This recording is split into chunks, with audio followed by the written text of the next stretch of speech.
With that, I would like to hand over to our presenters, Renee Strand of Holst, who's going to introduce Holst as well as the other presenters.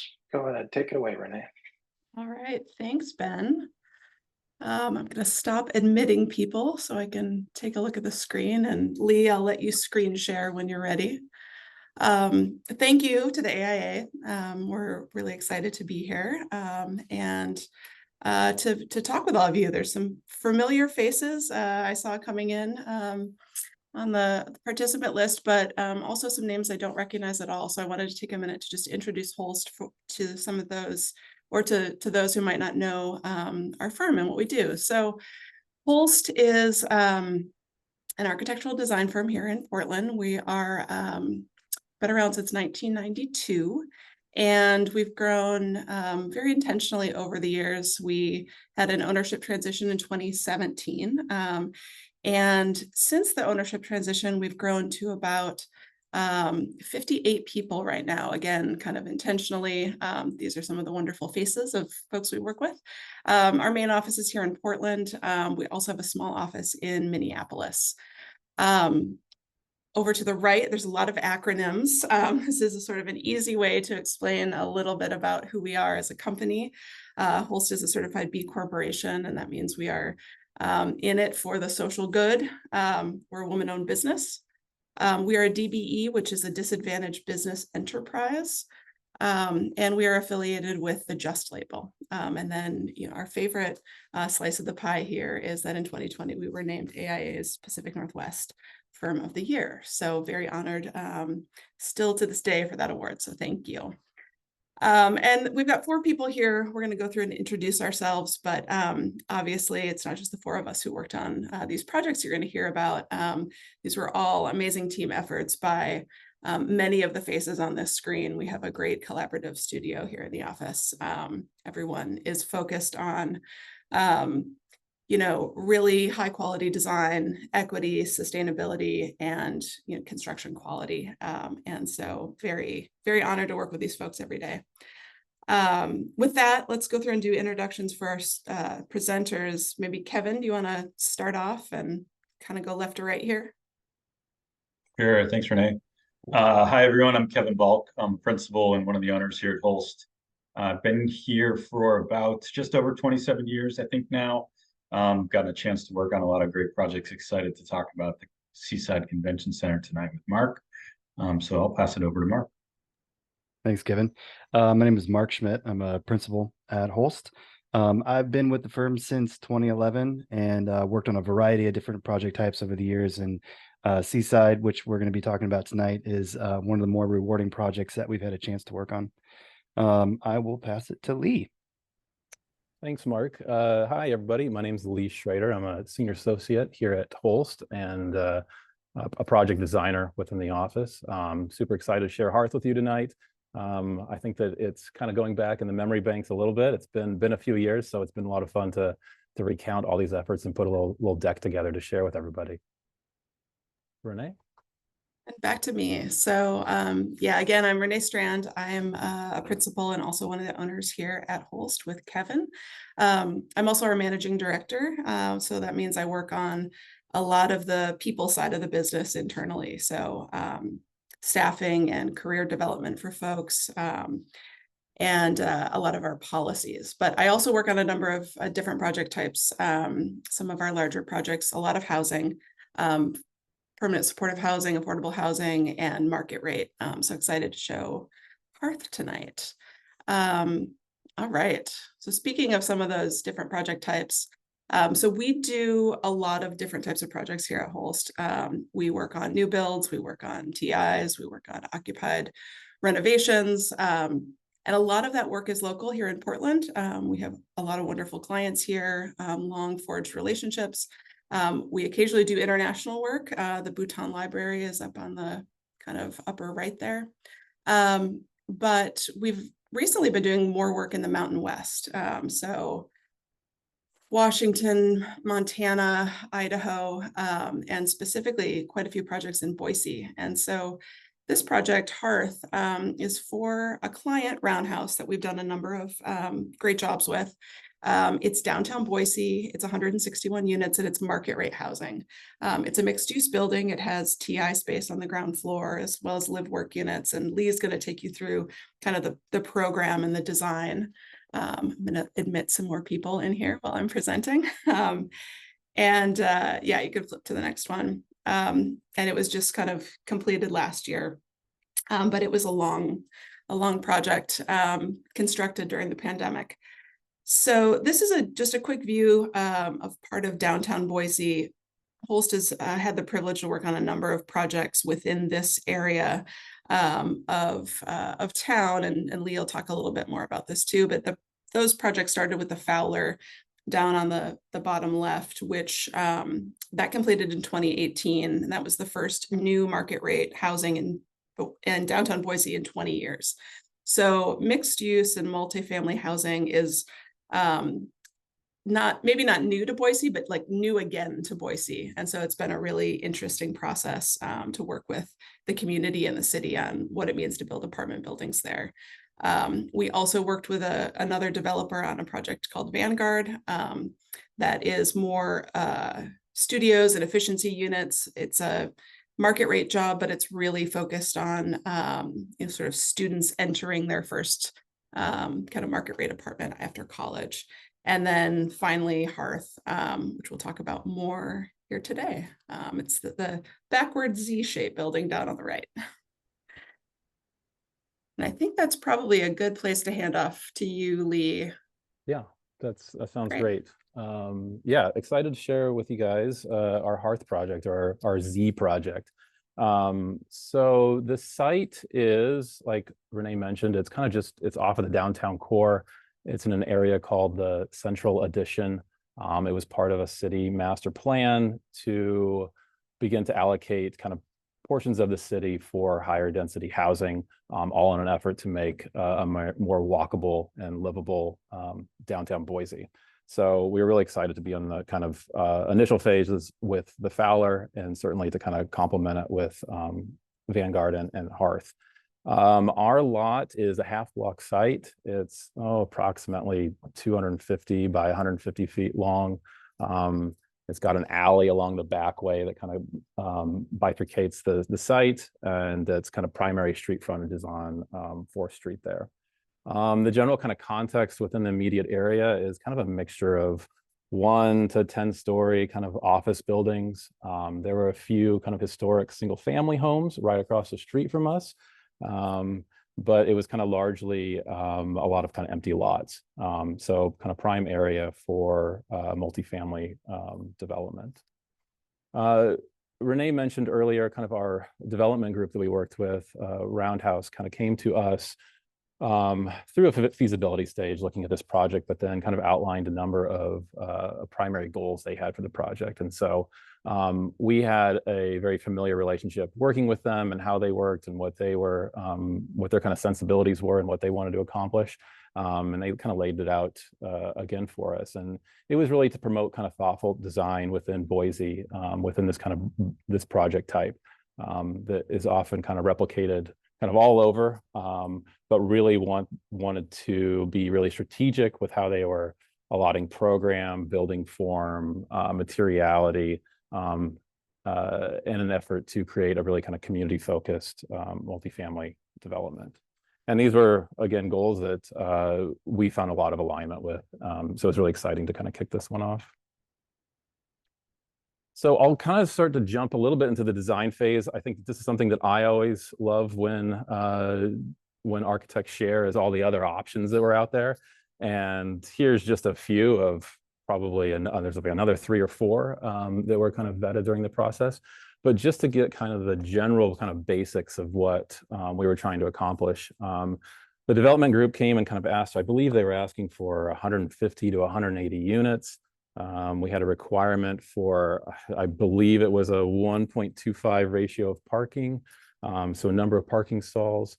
They wanted to integrate retail space on the ground floor, and also elevate kind of amenity package of the building.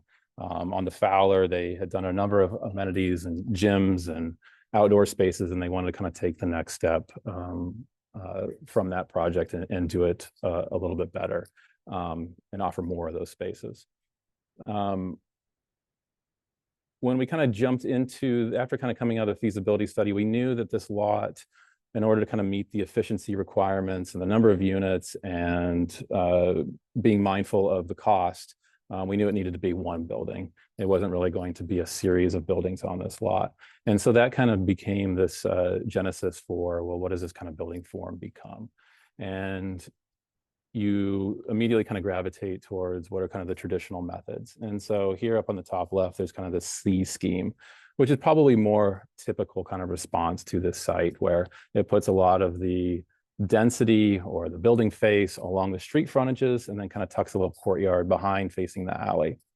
One of the problems with this kind of site, or one of the challenges and opportunities, I should say, is there was a series of high voltage power lines that ran along the back alley. And so being mindful of what that meant for units looking onto them, and kind of maybe the gentle hum that was kind of heard, was trying to find ways to basically kind of pull away from that a little bit, but as well as be kind of responsive to the other side of the building being the kind of primary street frontage and kind of its face towards the downtown core. And so there became other options where we kind of went from the C to this H scheme, which began to kind of create 2 courtyards up on a 3rd floor deck. And a lot of these were really approached with a lot of vigor. And I think that you're starting to see all these kind of design exercises where we're beginning to study massing and how it can break down materiality. We knew kind of from the outset that that masonry and stucco were kind of the primary materials within the kind of Boise multifamily market that we know we could accomplish. We knew there was a sub-market for those. We knew that they were cost effective, and so became kind of a series of studies within these kind of variety of schemes. After kind of looking through these kind of the C and the H, which would be the more typical, we kind of began to gravitate towards this Z idea of what it could become. It was a much more unconventional kind of upper floor massing for housing that we hadn't kind of seen in this market or really kind of in the Pacific Northwest. What it was able to accomplish was it was able to move kind of these outdoor amenity spaces up 3 floors onto a deck, and then kind of give equal footing to those spaces. And so there's a courtyard on the street frontage, and then there's a courtyard on the kind of alley area. It also kind of just inherently broke down the massing in a very kind of intriguing way that met a lot of the goals the city had for kind of their design review process and what they were looking for. It allowed some of that massing to kind of peel away, so it wasn't you know, an 85-foot wall of building facing the street. So here became a bit of a post-rationalized sketch, if you will, about how this was kind of accomplished. And we kind of started with these kind of simple C shape, broke the kind of middle bar in half, created 2 elevated courtyard outdoor spaces, and then looked for a way to kind of manipulate that to be a little bit more responsive to the context. And so this kind of center bar began to shift, and it kind of allowed these views, one towards the city and one towards the neighboring foothills. And then within that kind of strategy, we began to kind of break the massing apart and let the front and the back, if you will, kind of slide by one another. And then they eventually got kind of clad with different materials. So here's a little bit of a kind of a shakedown from the early design process as we started to kind of find some footing to a scheme that was working for everybody. Again, the kind of primary program here is 5 floors of type 5A residential wood construction above a 2 to 3 story podium base. It's type 1. In this case, it's a PT slab. We had, I think it was 161 units. I think about most of those were on the upper floors, and we had a series of, I believe it was 8 kind of live work units along 4th Street. We tried to be really strategic where we placed kind of our primary entries. And so we have this kind of primary pedestrian entry off of the corner of 4th and Broad that's kind of tucked in between amenity and retail spaces. And then on the other kind of corner off of 4th and Myrtle, we have other kind of amenities. I think in that situation, it's a bike room. And then, of course, integrating a large structured parking garage that was kind of hidden from view from your kind of pedestrian experience around that's accessed off the alley. And then kind of here's the series of renderings that were presented during our design review hearing. I think that one of the goals of these kind of renderings and what we wanted to showcase to the city was this kind of pedestrian environment on the ground floor, and the attention to detail, to how we were detailing storefront and these live work units, and how are we working with our landscape architect and creating kind of this conceptual banding that would happen along the hardscape along the building, all in an effort to kind of create a really integrated and thoughtful design. Another aspect that kind of came back through the programming phase, and something that we really wanted to highlight in the design, was this idea of what it meant for the community spaces to be seen. And so within the kind of overall massing, we began to kind of carve into it this kind of glass band that starts on the ground floor and begins to wrap up at the primary entry, and then starts to cut across this kind of upper level amenity deck, all in an effort to kind of link the public spaces together and become almost a building form visual, if you will, for the project. This was certainly a focus of the development group to really highlight these spaces. They're expensive spaces to build, and we wanted to kind of highlight that level of craft and the energy that would hopefully come from those areas. And so that became this kind of glass cut that finds its way in between these kind of larger masonry massing moves. The front face of the building is largely face brick. There's some areas that we'll kind of look at that had some thin brick, largely at the kind of upper level soffits. And then the backside is all of a rain screen stucco system. And again, this is kind of coming from our experience on the other project of what the market could support and what subs were really good at, and really kind of leaning into that and embracing those possibilities. And see here, this gets a little bit of better view of this kind of building massing and this kind of amenity cut, or this kind of public cut of glass that kind of happens within the form. I think another highlight or design highlight to this building, and it was something that was, you know, a little bit atypical and certainly not the most cost-effective solution, but something that I think was certainly warranted, was this kind of expression at the upper levels with these recessed balconies. And so we had a little bit of height to work with within our kind of height requirement. And so we kind of pushed the building up a few feet. So there are taller ceilings at the top floor, and it allowed us to kind of create this canted soffit that kind of replicates itself and creates a little bit of a rhythm kind of down the facade. And then that kind of design move is then also highlighted above all the window headers at the top floor. And becomes a larger expression as you're kind of approaching this building from afar, and the way they were lit kind of creates this little bit of kind of visual interest.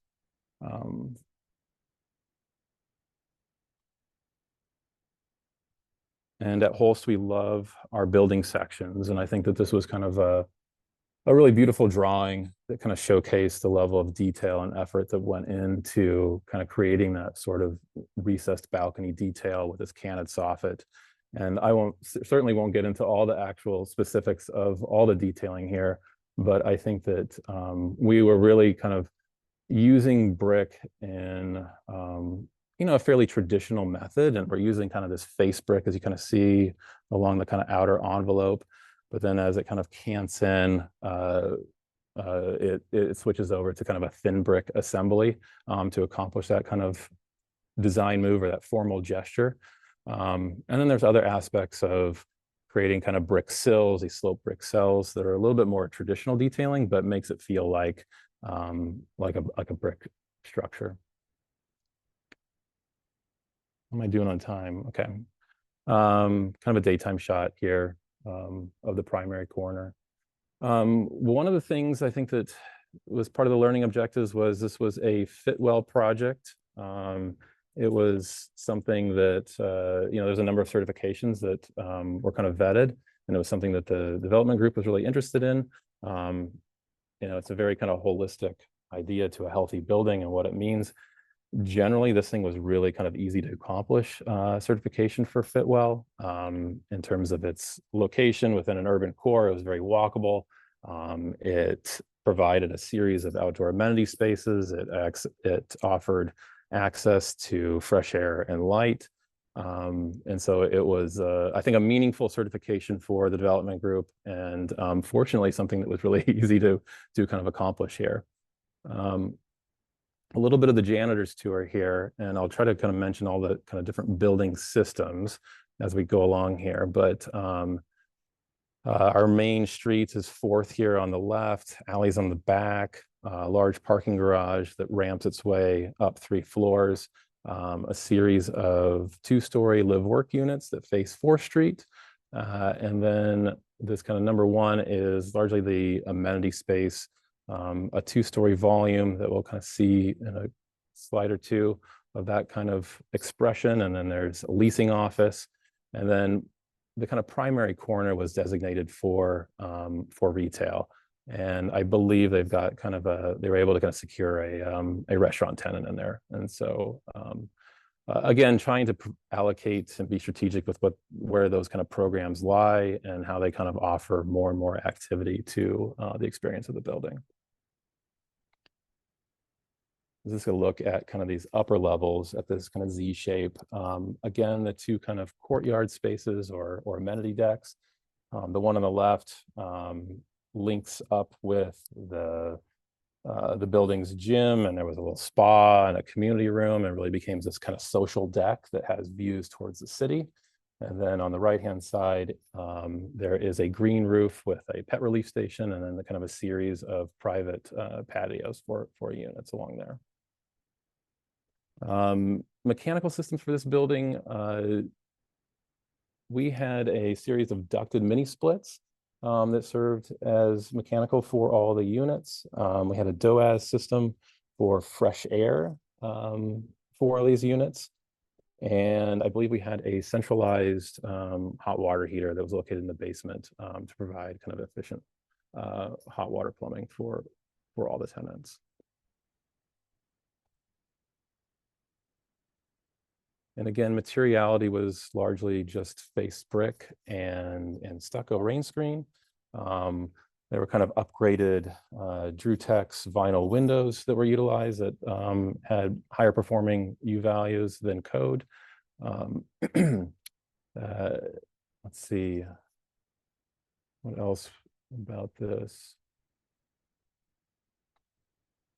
And then here's kind of this, a little bit of the interior. We worked with and Renee would know better than I can't remember the name at the moment, but an interior design consultant that fashioned some of these spaces, but allocated kind of this larger 2-story volume for the kind of primary entry off to the left there. And this is kind of the central kind of meeting space that serves tenants and prospective tenants alike. That's kind of a view looking in off of the entry and vestibule area. And then kind of these upper level units, big windows.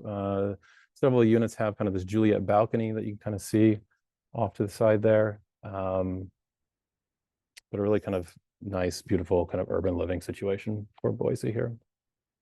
And then this kind of primary social amenity space with views of the foothills. And then if you were to kind of pan left a little more, you kind of begin to see the kind of downtown core. So yeah, so I think that, I don't know, Renee, is there anything you want to add to that? No, I'll hold off for questions and pass it over to the Seaside team. Perfect. All right, Mark, I'll let you take it from here and I'll stop sharing. All right, thanks.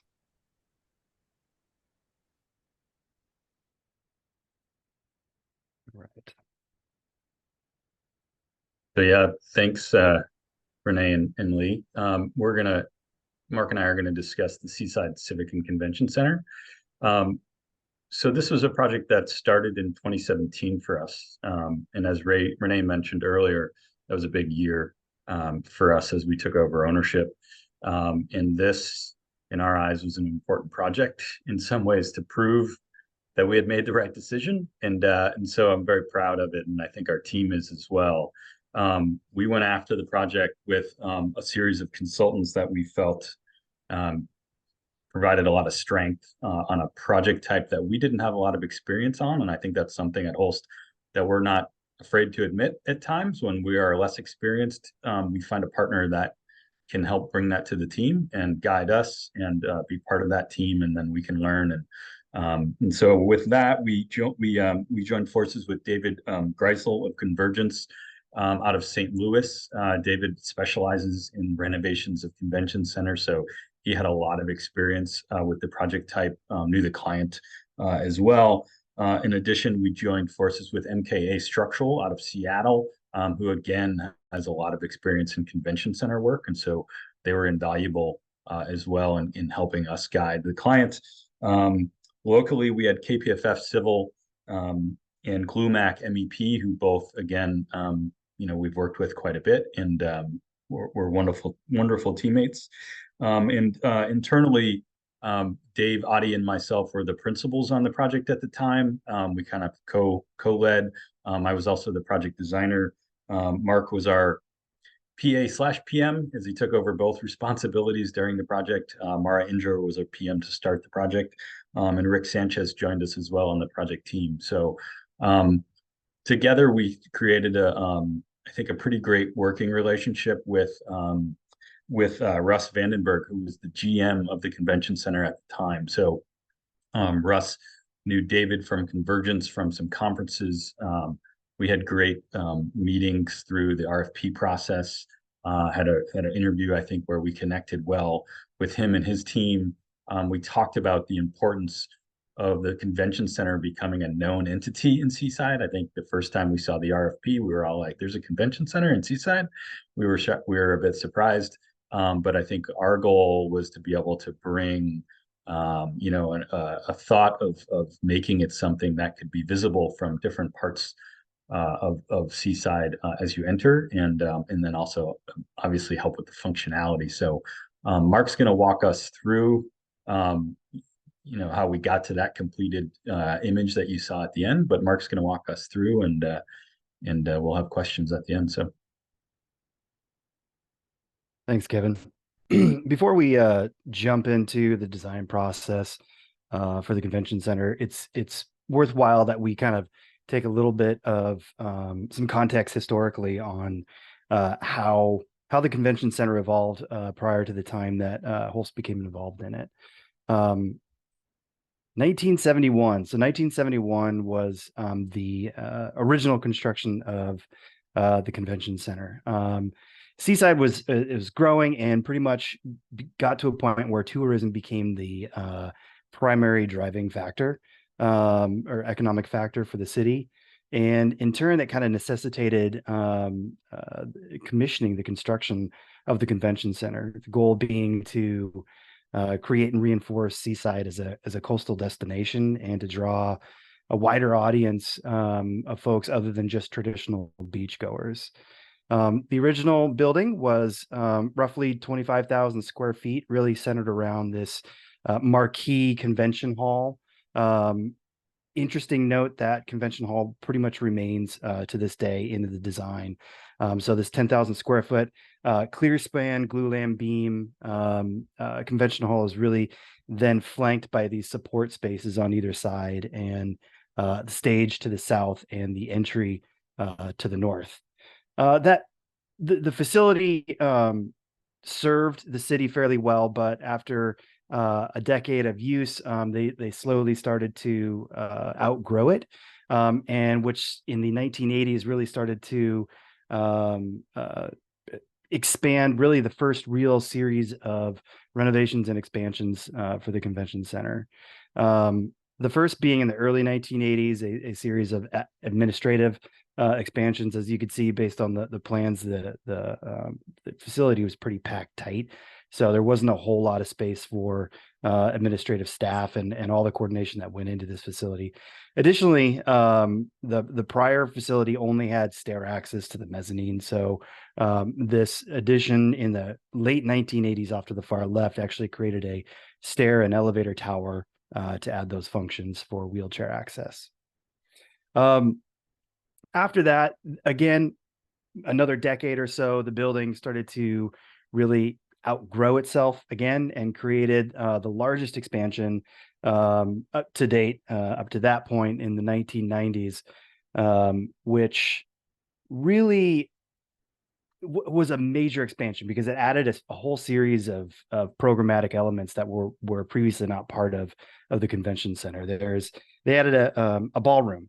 They added a large main new entry lobby off to the northwest, reconfigured and renovated the administrative wing, as well as creating a larger kitchen area that could serve a whole host of different events at the facility.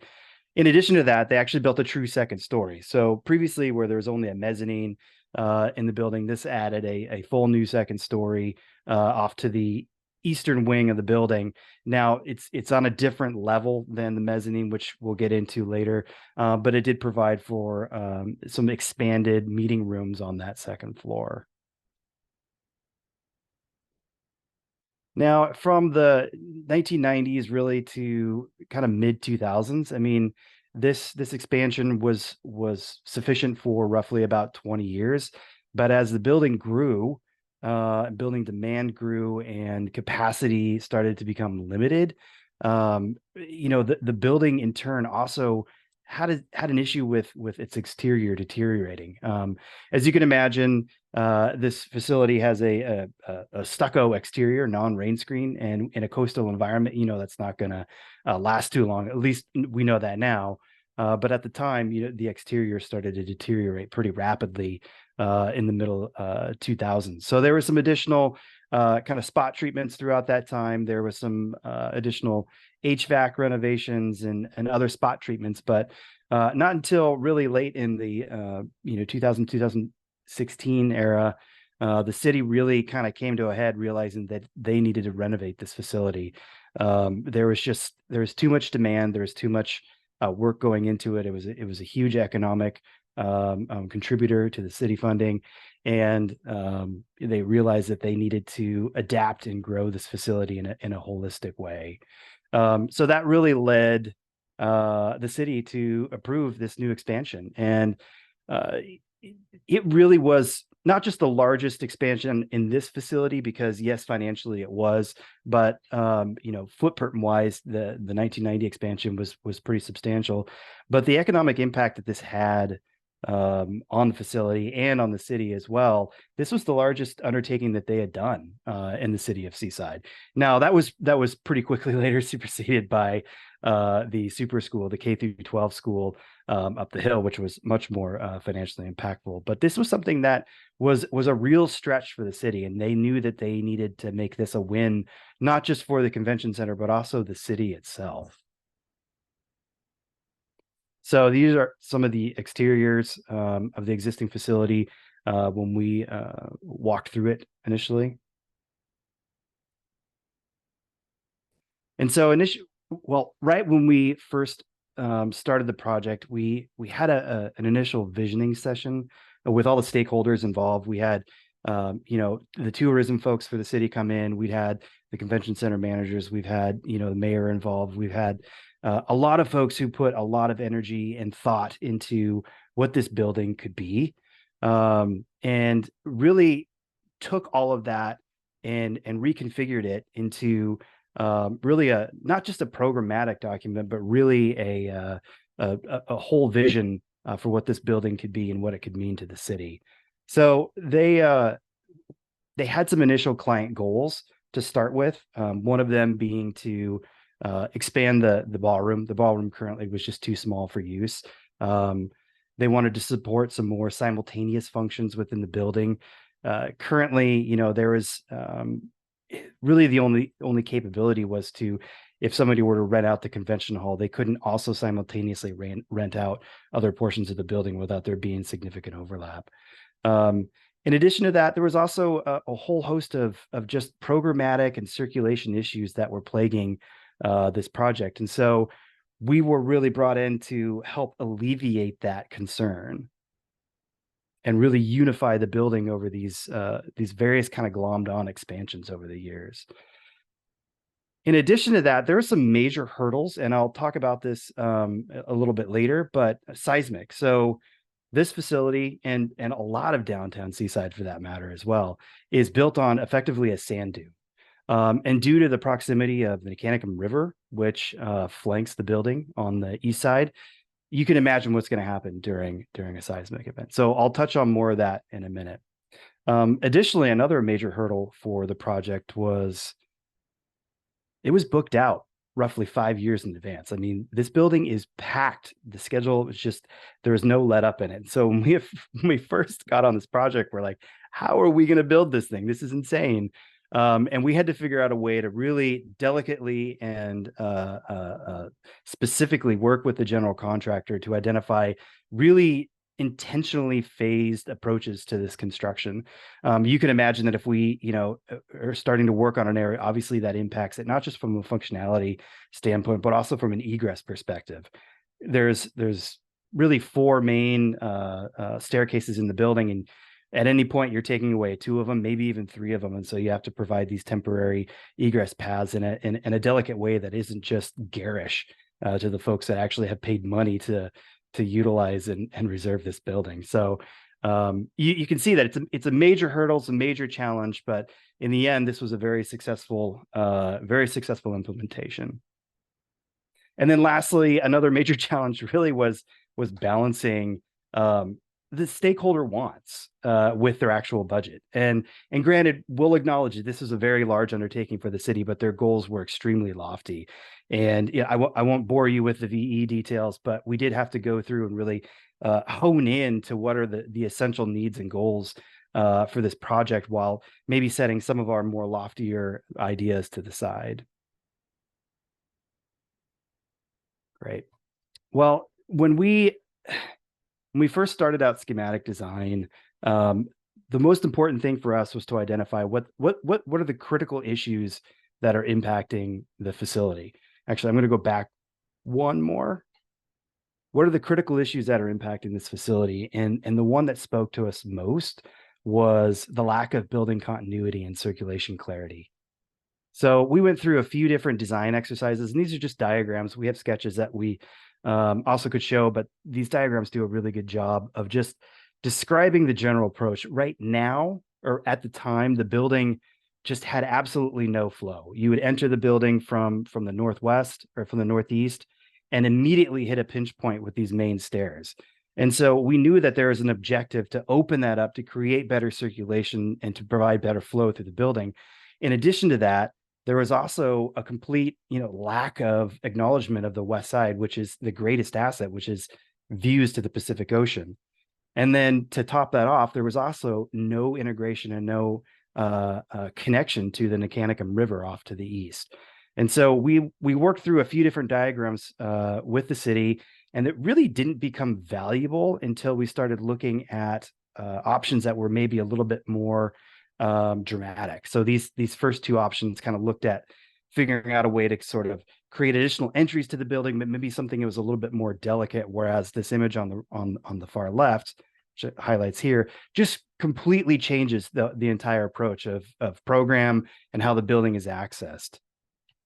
And so what we looked to do was to create a singular, well-defined circulation corridor that really carves its way through the building, where previously, as you can see in the top left here, there's almost no access to the north or to the northwest entry of the building, and it really turns its back on the Pacific Ocean views. The new design really takes that approach and just kind of carves it out and creates this thoroughfare through the building that not just provides, but enhances the previous pre-function capabilities and extends it throughout the entirety of the building, so that the new ballroom, as well as the existing Pacific convention room, also had this pre-function space that was really critical to the use of those spaces. Now, to achieve this, there was some pretty significant changes the building would have to undergo, and that main restrooms in the building, they had to move, right? They just had to go out because they were our primary blocking access to the Nicanicum River. Now you can imagine that how in the world can you move the main restroom components of, a convention center and keep the building occupied? And again, that kind of speaks to the delicate relationship and phasing that we worked out with the general contractor on this project. All credit goes to the convention center staff who had to undergo, working through all these conditions and effectively creating the new restrooms and where their offices work currently. So now the new approach really took this concept of opening the building up from a daylighting perspective, where previously these corridors were once dim and almost reclusive. We've opened them up, providing ample daylighting and really creating new opportunities, not just from the interior of the building, but also from the exterior of the building. So here's a floor plan of the revised layouts after our approved diagrams. And you can see that you can readily see the thoroughfare through the middle of the building that really creates this beautiful connection between the Nicanicum River on the eastern side and the ocean views to the west. In addition to that, we've also helped reinforce the main entry of the building, where previously the primary stair leading up to the building had a really funky approach. It actually only went directly up to the second floor. By creating this new thoroughfare east-west, it allowed for the opportunity for us to rotate that stair and reconfigure it into a more natural flow with the building. So it actually went up to the mezzanine and then up to the second floor, just from a wayfinding perspective, something that just feels like a no-brainer, but was actually difficult to achieve.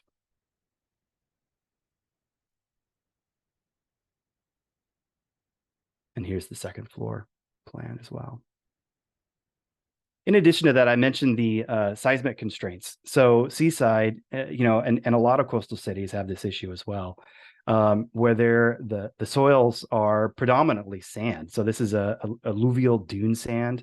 So you can imagine that during a seismic event, as I mentioned earlier, all of the soils underneath this facility would liquefy. And because it's adjacency to the Nicanicum River, which is lower in elevation, they would drain directly into the river, clearly undermining all of the foundations for the facility. So what this project went to go out to do was actually to mitigate that. And deep soil mixed columns were really the preferred choice. There are a few other options that were considered, but they were much more intrusive to the building and would require really shutting down the facility as a whole to achieve this. The deep soil mixed columns allowed us to really put it only in the location of the new expansion to the east. And so these deep soil mixed columns really act as a dam for the soils that the facility sits on to eliminate that from draining into the river under a seismic event. So in addition to that, there was also really an extent to where we could put those soil mixed columns, because there's also a riparian buffer, as you're probably assuming, off of the river. So we had a 25-foot setback off of the Nicanicum River that we really could, that was the extent of where we could place these columns. And so that kind of created a natural barrier for where the building could expand to and where we could also allow for structural reinforcement. Right. So I'm just going to jump into some of the before and after photos of the project, just to kind of show you really the daylighting perspectives and the access perspectives that were really paramount in this project. So this is the prior northeast entry off of First Street. They did a really good job of daylighting just that one north entry, but as you can see, pretty much everything else is almost windowless and really is clad in this stucco siding.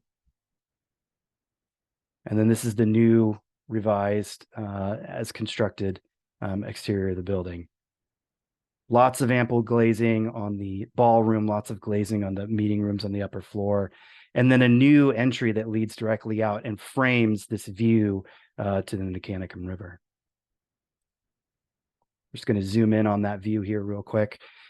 Really providing another option for entry off of what's called the Riverfront Walk. Quatat Park is a park just to the south of the facility that really requires and almost demands this beautiful river frontage to be accessed. So, the ballroom really pushes right up against that, but then there's also sort of this public element directly in front of it.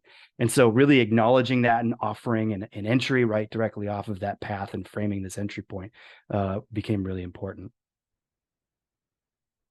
From the western side of the building, as I mentioned before, the building really turned its back on the ocean. There's almost no western facing windows. The only windows that are shown, it tragically are blacked out with film because they're just storage rooms behind that.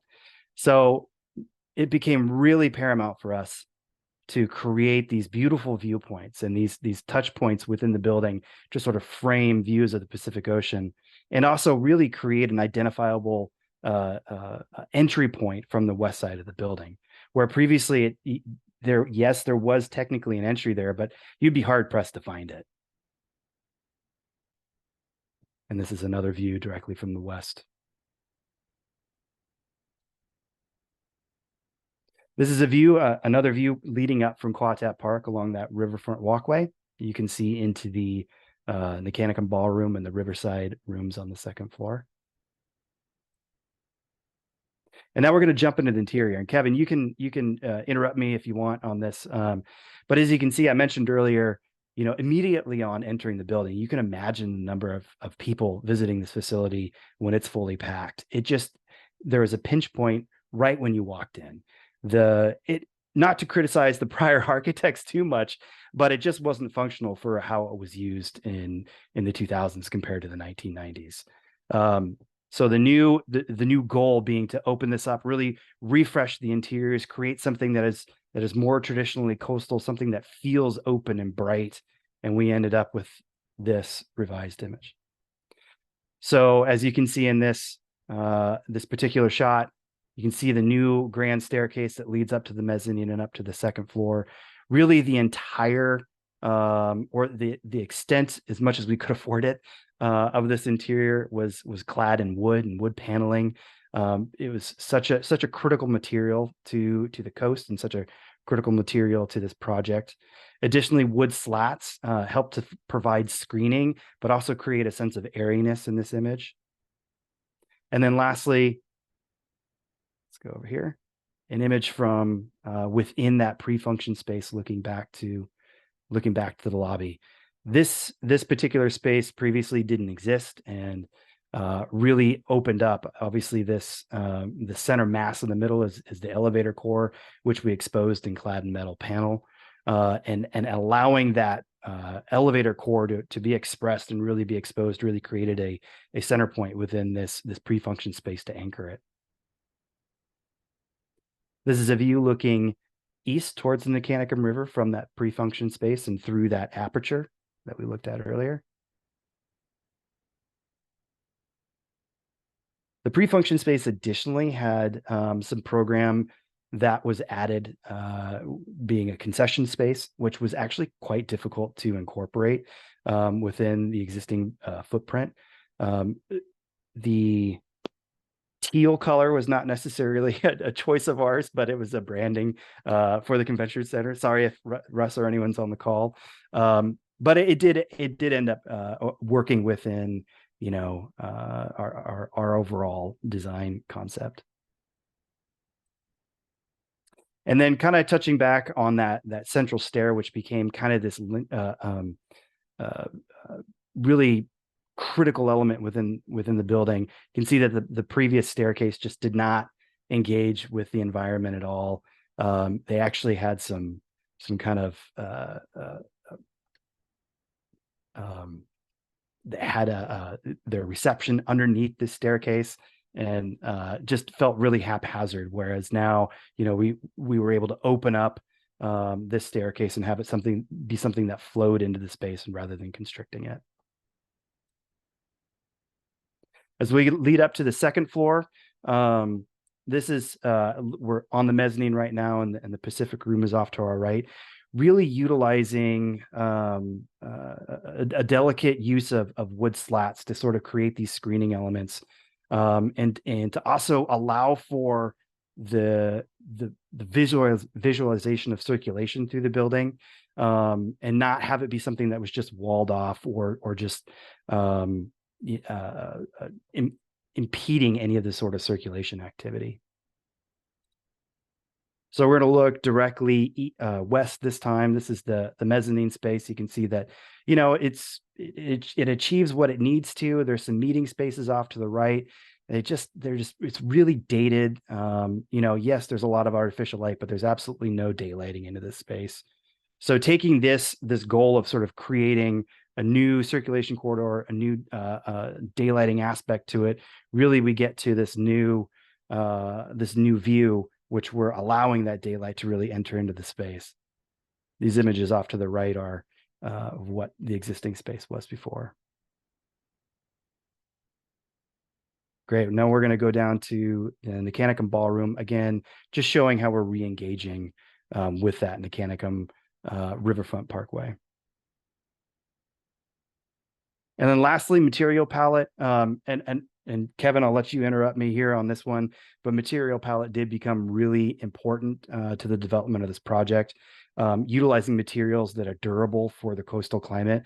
I think we had to go with a severe marine during our finish on our metal panel, utilizing wood as much as possible, but also utilizing it in critical locations because it is a material that does age, that does weather. And utilizing it in a way that is the most appropriate use. So we identified really these highlighted areas of our new building entries with Alaskan yellow cedar, and worked with Timber Pro UV on a custom wood stain for it, a semi-transparent wood stain, and went with more of a lighter tone to the Alaskan yellow cedar, because we knew that the product is going to gray over time, but allowing that to be something that happens more subtly rather than dramatically also became very important. Speaking to the metal panel, you can see that there's these small faceted chevron shapes within it. And really that was an idea of sort of creating these vertical striations and creating something that had a contextual relationship with a vertical plank siding, and also created a playfulness along the facade. So these are just some of the exterior shots of the building, and I'm probably running out of time showing that material palette. All right. We'll go back to the Q&A. So that's all I've got to share with you. Thank you, guys. That was an amazing presentation. Beautiful project. So we're going to open it up to Q&A. If everyone wants to either put questions in the chat box, or you're welcome to turn your cameras on and unmute yourself if you'd like to just ask questions.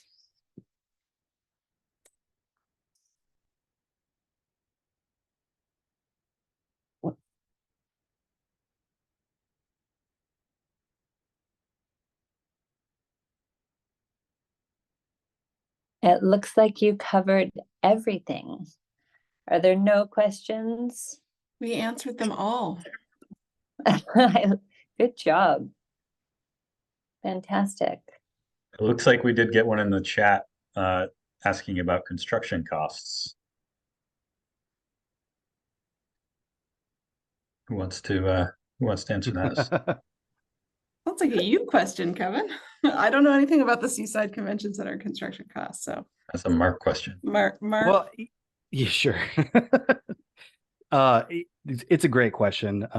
You know, Seaside, you know, as I mentioned, had some loftier goals. The construction target budget was around $15 million. And when we did some initial studies and worked with our CMGC on the first round of pricing, it was significantly over that. Hence why we had to go through a pretty significant VE exercise and really identify critical scope to the building. So as you can imagine, you know, location specific, you know, coastal specific construction does have an inherent construction really increase in pricing, because you're dealing with, you know, isolated contractors, isolated subcontractors. And so that does end up driving costs up. We also did run into a couple of issues with just, you know, economics. I think that we had a change in presidency right around that time, which drove some factors.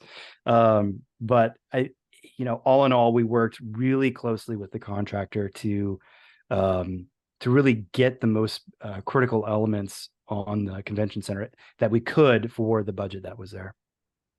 I'll also add that I think I forgot to mention, but O'Brien was the general contractor. Clash Group was the owner's rep, and so one of the things the owner really pushed us or pushed O'Brien on was bringing local, subcontractors to the project, and so it was I think a challenge for the client to find the right contractor. They didn't actually get a lot of interest because of the location at the time. There wasn't a ton of interest of traveling. O'Brien has done a lot of work at the coast, so it was it was great that they were interested, and they were able to bring a lot of local contractors or subcontractors to the project, which I think was perfectly in line with what the client is doing with the convention center, which is bringing business to the coast when there's times of the year when there's very little. So it was in line. It was very much in line with that. Did we work with an envelope consultant on this, Mark? We typically do.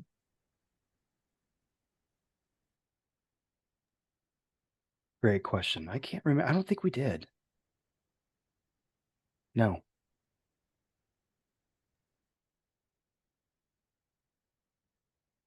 There's your answer, Jen. Sorry about that.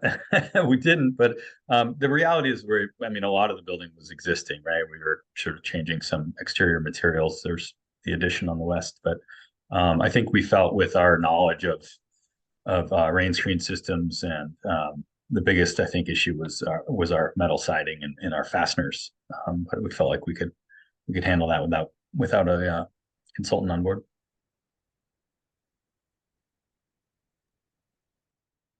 And David Pugh is asking about the seismic. Did it only address the new addition and not the existing building? No, so the seismic improvements that we did at the building, including the subgrade work, really was beneficial for the entire facility. Now, we did have to do a substantial amount of seismic reinforcement within the building itself. Any aspect, obviously, that we touched, we had to upgrade.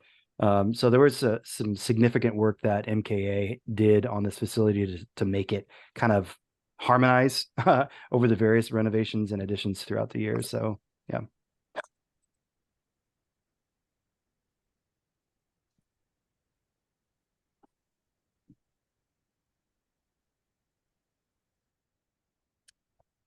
Well, if there are no more questions, I know we're at time, so I want to thank everyone from Holst for being here tonight, and to Ben for doing the welcome.